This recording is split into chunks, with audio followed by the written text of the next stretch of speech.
Now we have the basic devices inserted. We would like first now to identify the number of circuits.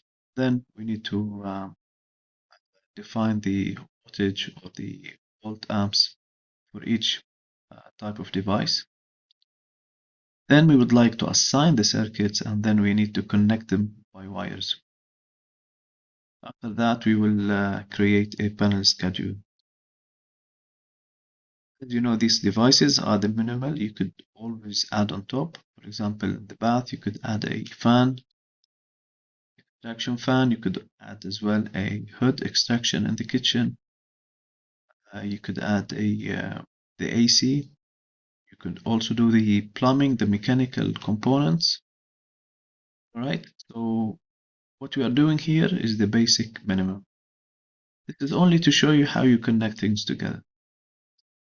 As far as the number of circuits, how we're going to wire those together, and the wiring length or cross-section areas, all the information that I will be given here will be based on my DIY experience, and this should not be considered a professional advice. Always refer to your standards, regulations in your country, even local building codes, okay? Right, since we have a double pole switch here, that means I will be able to control the lighting in the kitchen and in the living room. For this reason, the first circuit will be both kitchen and living room light system. Okay, that's one circuit. The outlets in the kitchen, which is this one and this one, could also go on one circuit. That's two. Now for the cooker, this required a dedicated circuit. Okay. Same thing for the heater, water heater. There are things that require a dedicated circuit, such as well, if you have an air conditioning unit here, you should have a dedicated circuit for it. If you have an electrical shower in the bath, also you should have a dedicated circuit. Okay, so done. So circuit number 1, lighting system for kitchen living room. Circuit number 2, the outlets in the kitchen. Circuit number 3, the cooker unit. Circuit number 4, it could be the light, just the light in the bath. That could be on its own, because as well the switch, maybe this can be connected with the balcony, so we could have another circuit to connect the outlet and the shaver outlet with the weatherproof outlet outside. A water heater should have its own circuit. Outlets in the living room could have its own circuit, and the lights in the balcony together with the 3-way switches, they could have its own circuit. Now the reason I suggested connecting the shaver outlet with the weatherproof outlet in the balcony together in one circuit is because both could experience wet conditions, and hence we should install a ground fault circuit interrupter. Okay, that's what what is called in the US. In the UK, it's called RCD, residual current device. Normally in wet areas, you should install the RCDs. Okay, so near the sink, if this outlet near the sink, you should install an RCD. Normally for dry areas, it's an optional. So to recap, we have one circuit for the lighting, kitchen, living room, another one for the outlet, this is 2, 3 for the cooker, 4 for the hot water, 5th for the bath light, 6th for the shaver outlet and the weatherproof outlet, 7th will be the balcony, the 8th will be the outlet in the living. So we have 8 circuits here. Alright, so we already inserted the panel, and we could just click on the panel here, go circuit manager. Name for our panel SP1. could call it the name you wish. Normally we call it distribution panel. Here I call it studio panel 1. New multiple circuits. We don't have 2-pole circuits, we have 1 pole, so round this up to 8. And then hit OK. Now we need to start giving those names and descriptions some amperage rating.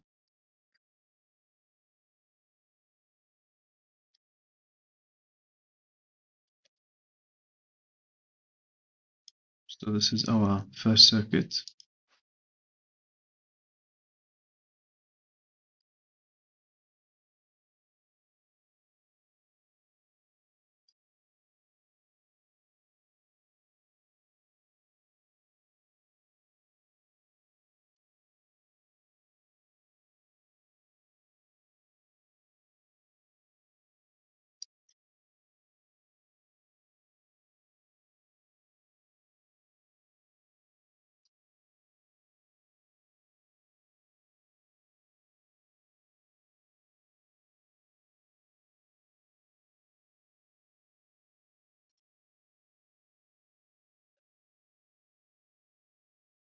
These are the names. So the first circuit we said that's going to be the lighting circuit. So it's going to be kitchen.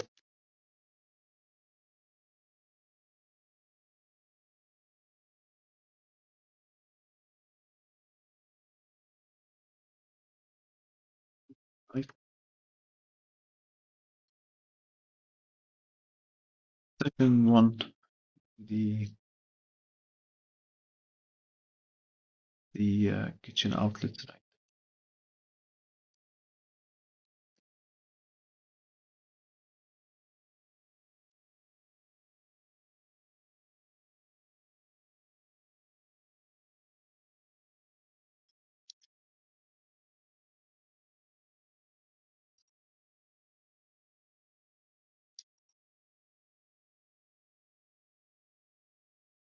The cooker unit.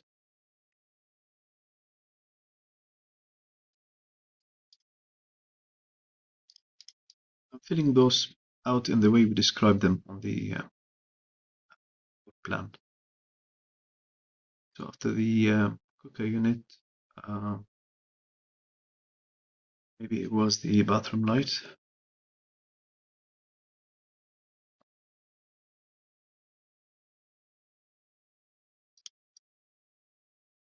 Yeah, bath, balcony.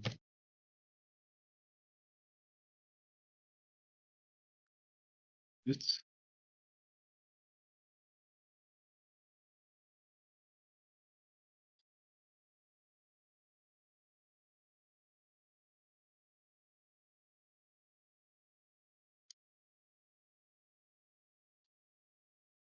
we forgot the heater problem. So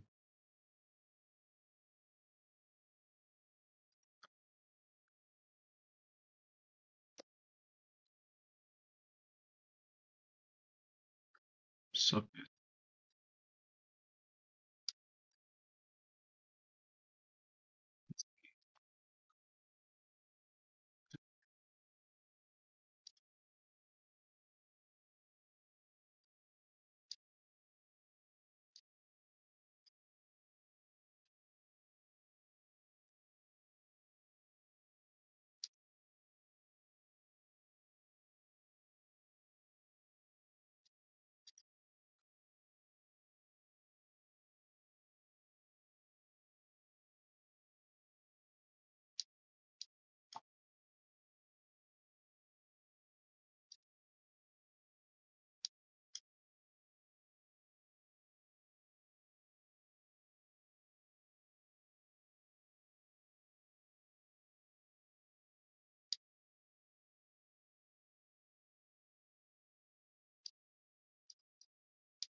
Alright, so this is the kitchen, living lights, kitchen outlets, cooker unit, lights, bath water heater.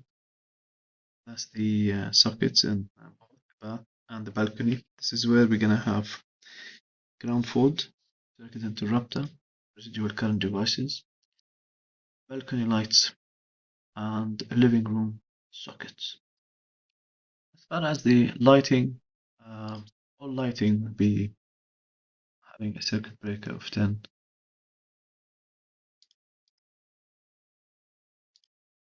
Balcony lights. Right, from DIY experience, the 10 amps require around 1.5 millimeter squared cross-sectional area of a copper wiring. On average, each 1 millimeter squared cross-sectional area can take up around 5 amps. But that is on the assumption the length for the wires do not exceed 10 meters. That's a very rough estimate. You really need to calculate this using formulas in order to establish exactly the cross-sectional area required, gauge of the wire based on the distance and the power rating. Okay, and for the kitchen outlets, we are expecting maybe gonna leave it as 20 for now, as the outlets for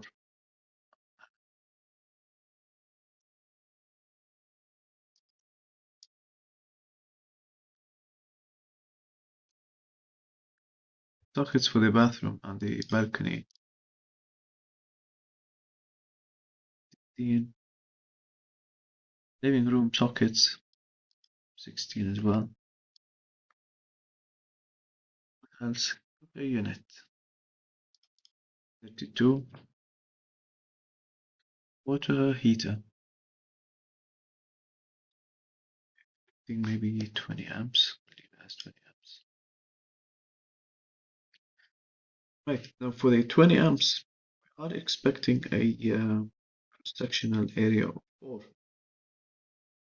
For the 32, we are expecting 6 millimeters squared wiring. Again, this is on the assumption that the length do not exceed 10 meters. Now, as for the earthing, all circuits with a rating of 10 amps and 16 amps, they could do with an earth with the cross-sectional area of 1.5 millimeters squared. Those which are rated 20, like the kitchen sockets and the bathroom water heater, these require 2.5 millimeters squared cross-sectional earthing wiring. Whereas the 32, obviously, this require around 4 millimeters squared cross-section. Now, if you have an electrical shower, the earthing may need to be around 6 millimeters squared. So we've done our circuits. Let's close that one here at the moment. Okay. We need to now define the wattage for each, so we can choose the lighting now. Let's start with the lighting. We could do various wattage, so we don't need to actually choose all of them to be the same.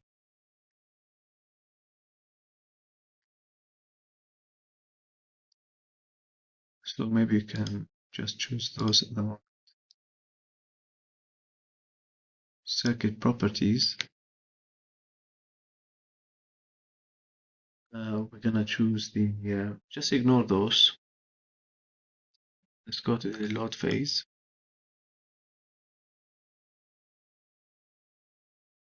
We'll choose 400.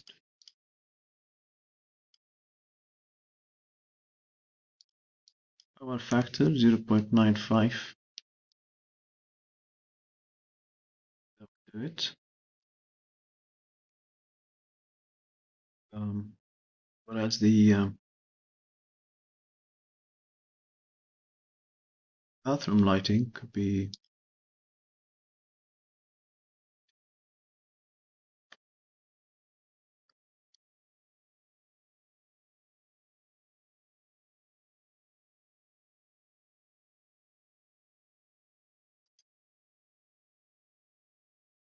balcony. Red 20 will do.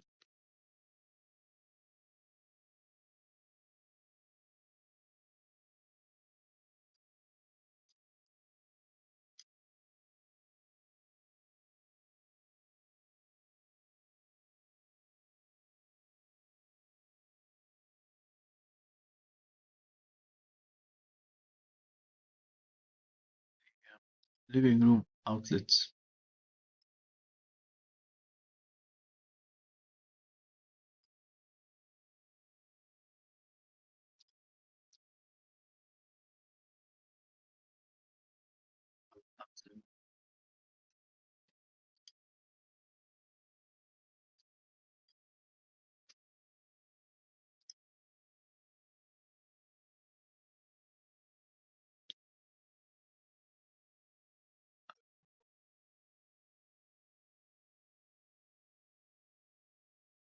Bathroom and balcony. Let's do those.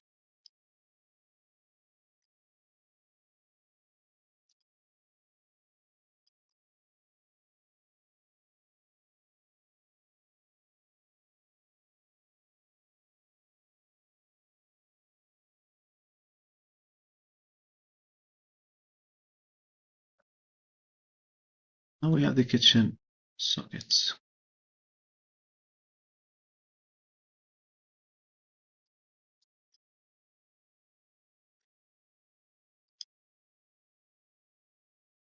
If you place a dry air oven or dryers, I mean, they can take easy 8 amps.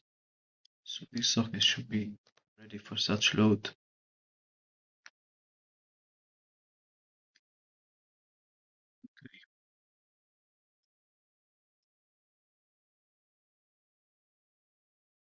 Let's recap. We've done the socket for the kitchen, sockets for the bath, balcony, oh, the water heater.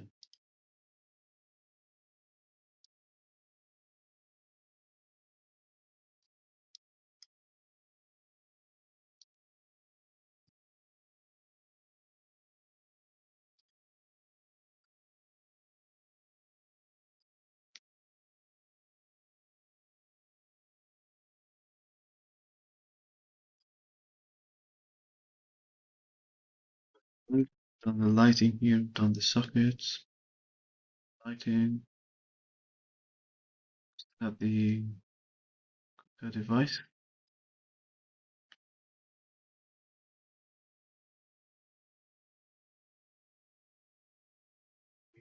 Uh, Did the cooker is expected to be much higher.